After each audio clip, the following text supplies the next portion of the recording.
Hello दोस्तों, मैं नीलेश कुमार पटेल स्वागत करता हूं आप सभी का हमारे इस YouTube चैनल पर। हमारे इस प्लेटफॉर्म पर हम MPPSC मुख्य परीक्षा की आंसर राइटिंग करेंगे।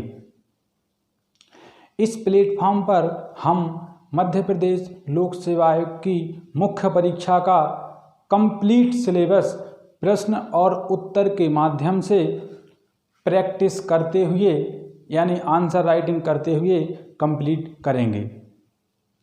ठीक है दोस्तों, आज हमारा प्रश्न है संविधान सभा के गठन पर टिप्पणी कीजिए, यानी संविधान सभा का गठन कैसे हुआ। तो दोस्तों, संविधान सभा का दर्शन सबसे पहले हमें 1895 में लोकमान्य बाल गंगाधर तिलक के स्वराज विधेयक में दिखाई देता है।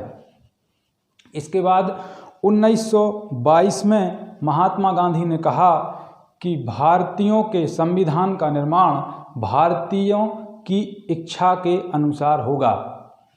इसके बाद 1924 में मोतीलाल नेहरू ने संविधान सभा की मांग को रखा। इसके बाद MN राय ने सबसे पहले संविधान सभा की मांग को औपचारिक रूप से ब्रिटिश शासन के समक्ष रखा, जिसे 1939 में जवाहरलाल नेहरू ने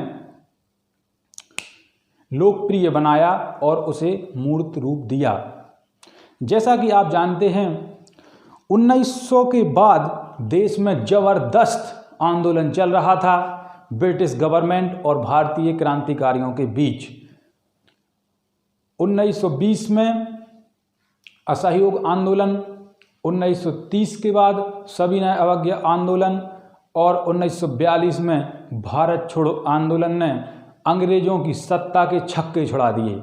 अंग्रेज सरकार सत्ता छोड़ने को मजबूर हो गई। इसलिए 1942 में क्रिप्स प्रस्ताव में ब्रिटिश गवर्नमेंट ने भारतीय संविधान सभा की मांग को स्वीकार कर लिया। इसके बाद एक मिशन आया, कैबिनेट मिशन 1946 में, जिसमें स्पष्ट रूप से बताया गया कि संविधान सभा बनेगी और किस आधार पर बनेगी।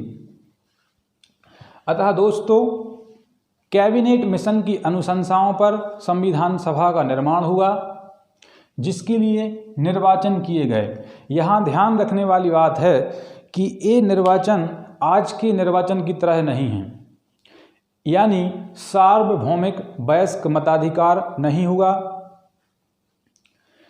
प्रांतीय विधानसभा के सदस्यों द्वारा अप्रत्यक्ष निर्वाचन से संविधान सदस्यों का चुनाव हुआ, जैसे आज राज्यसभा के सदस्यों का चुनाव होता है। मोटे तौर पर हम ये कहें कि देश की संपूर्ण जनसंख्या में 10 लाख जनसंख्या पर एक व्यक्ति का चुनाव हुआ। उस समय देश में देशी रियासतें भी थीं और ब्रिटिश शासन के अंतर्गत शासित ब्रिटिश प्रांत भी थे।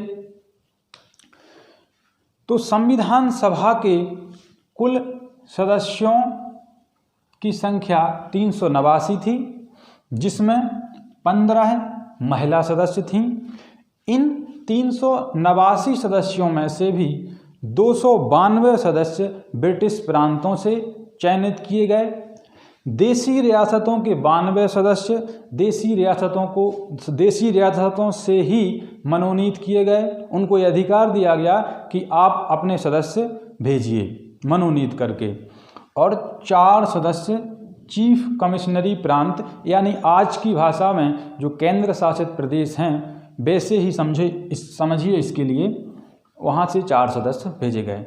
तो इस प्रकार हमारे संविधान सभा का गठन हुआ और फिर संविधान सभा ने बड़ी धूमधाम से हमारे संविधान का निर्माण किया, जिस संविधान से आज तक हम शासित होते हैं। ठीक है दोस्तों, धन्यवाद।